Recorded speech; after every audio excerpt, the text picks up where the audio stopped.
The drilling sequence for a CAMLOG progressive-line implant, diameter 4.3 mm and length 13 mm.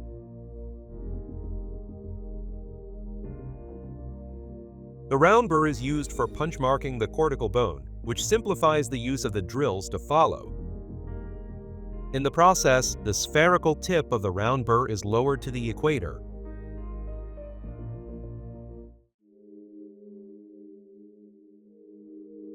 The pilot drill determines the depth and axis of the implant site.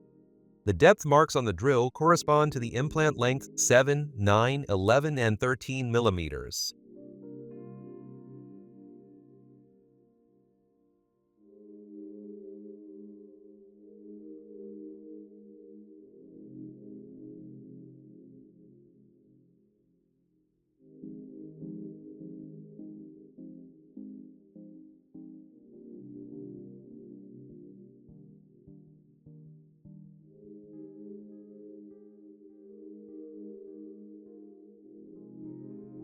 Once drilling is complete, the depth and axis of the implant bed is checked using the paralleling pins with depth marks.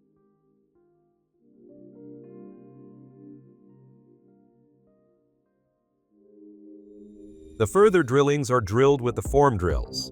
The diameter of the implant bed is expanded progressively with the series of flex drills until the intended implant diameter is achieved.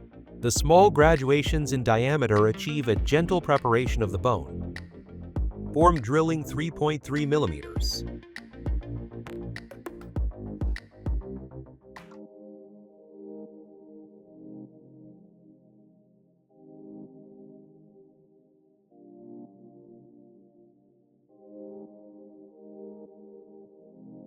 Form drilling 3.8 millimeters.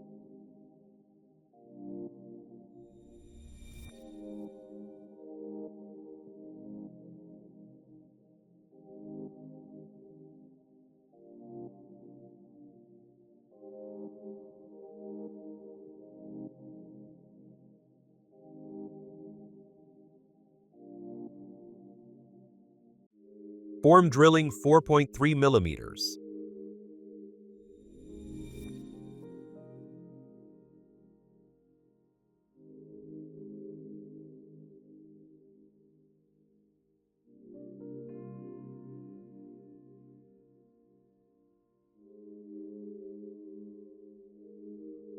After defining the diameter size of the cavity, the profile drill flex needs to be applied to form the crestal part of the cavity.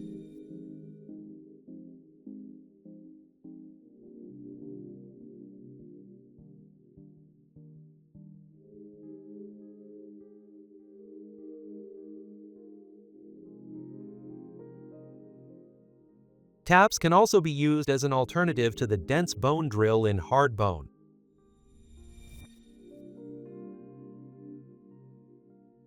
These are inserted into the cavity at different depths depending on the implant length.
All CAMLOG progressive-line implants come with a self-tapping thread. The implant is inserted manually or by machine into the coronal section of the implant bed using the insertion tool.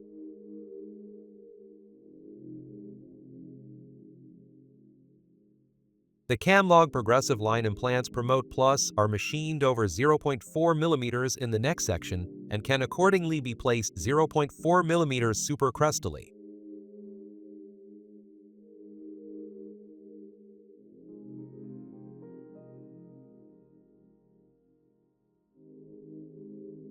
When reaching the planned insertion depth, one of the 3 grooves should face in a vestibular direction because the angulation of the abutments starts from a groove. After successful checking of the implantation depth as well as the position of the grooves, the insertion post can be separated from the implant by pulling the insertion post. Pick up the implant cover screw with the screwdriver hex and insert it into the CAMLOG Progressive-LINE implant manually controlled. The implant cover screw must only be tightened manually controlled using the hex screwdriver.